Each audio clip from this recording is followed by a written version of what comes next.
A plethora of farm organisations from Ampara, Polonnaruwa and Trincomalee met in Polonnaruwa on Wednesday to stress the issues of the farmers that have not been solved by the authorities. This is roundworm disease. There is a fungicide, and so far the supply of fertilizers have been reduced.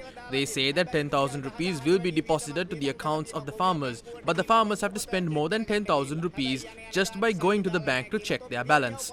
Every time they go, they return empty-handed. The agrarian community has now united. Hold a parliamentary or presidential election and see if we will ever bring you to power. Now they are planning to host the Independence Day celebration at a cost of 200 million rupees. We don't even have independence to celebrate Independence Day. The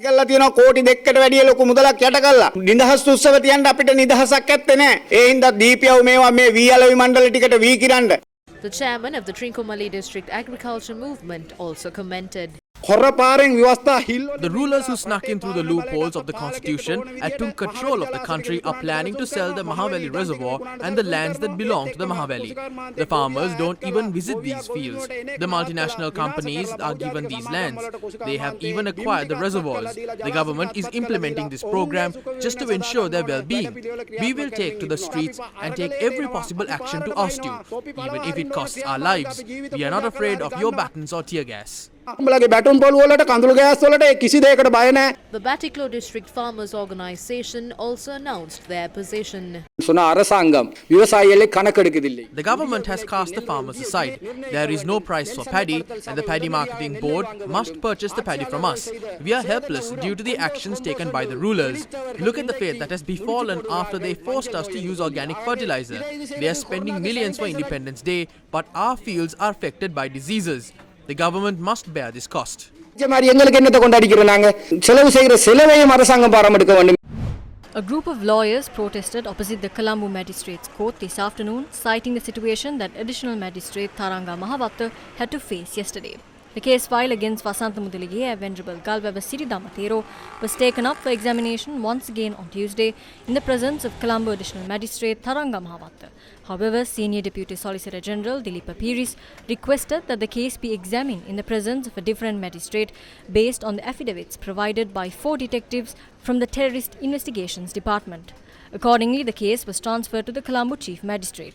Lawyers who gathered opposite the magistrate's court today to protest against the allegations levelled on the additional magistrate and thereafter marched to the Keselwatha junction.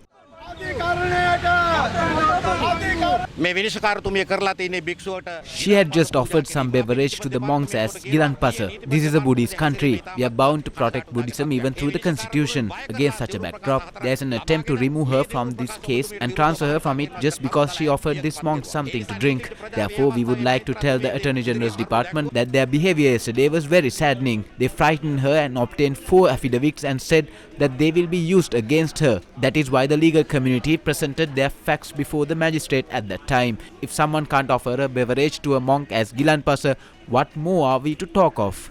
If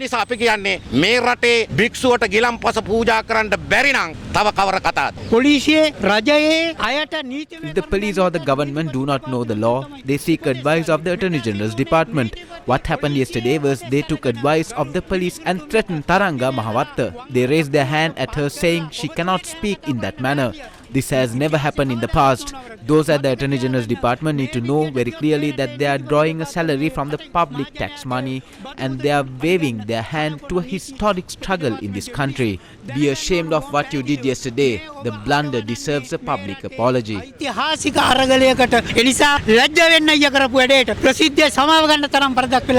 Meanwhile, the lawyers of the People's Movement for a Law-Abiding and Just Society expressed their views in this regard at a press conference held in Polonnaruwa today. The universal justice of law does not seem to be applied. People with wealth and power sneak behind the law. Innocent people are oppressed by the law. We know that President Gotabaya Rajapaksa has many cases against him, but none of them are being taken up by the Attorney General's department.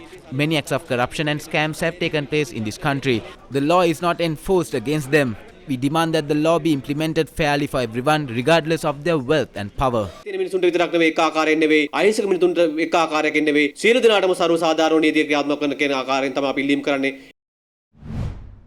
Professionals in Sri Lanka continue to speak out against the government's failure to address the worsening medicine shortage in the country and the unjust tax regime. The Government Medical Officers Association stated that it would be taking broader measures against it. We will declare a black week from the 23rd to the 27th of January. We will force the rulers and the health ministry to immediately intervene to solve these issues. All the professional movements will join in unison next week.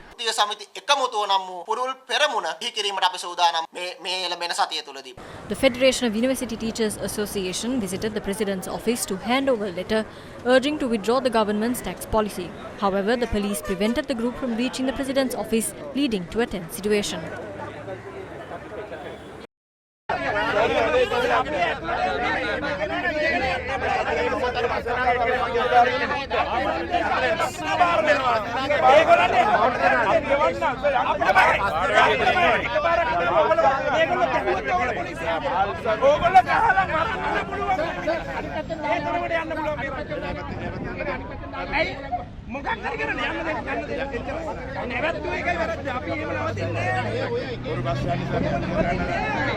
However, the Federation of University Teachers Association decided to meet the President's Director for Special Projects and hand over the letter.